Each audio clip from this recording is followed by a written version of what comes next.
అధ్యక్ష మాట్లాడిన మాటలు తప్పకుండా అవి మహిళా లోకాన్ని కించపరిచే రకంగా ఉన్నది. మీరు మీరు టకేలకు మరి వీటికి వాస్తవానికి మత్తు అనేది చాలా డేంజర్. అది మహిళలకే ఫస్ట్ ఎఫెక్ట్ అయ్యేదిగా అది అందరికి తెలిసినటువంటి విషయము. కాబట్టి ఇవాళ జీవితాలను ఇచ్చే వాటికే ఇందిరమ్మ పేర్లున్నాయి తప్ప మరి కుటుంబాలను ఇబ్బంది పెట్టే వాటికి టకేలకు వీటికి ఎక్కడ పెట్టాం. కానీ అంత చులకన భావము అవసరం లేదు.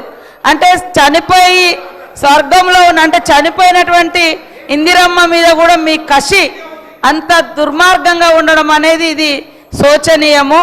కాబట్టి ఇప్పటి వరకు ఇల్లులు ఇచ్చిన ఇందిరమ్మ ఇల్లులు, చీరలైనా, పెట్రోల్ బంకులైనా లేదా రకరకాల సంక్షేమానికి కుటుంబాల సంక్షేమానికే ఇందిరమ్మ పేర్లు కానీ సంక్షోభాలను క్రియేట్ చేసే అంశాలకు ఎప్పుడు కూడా గొప్పవారి పేర్లు పెట్టరు.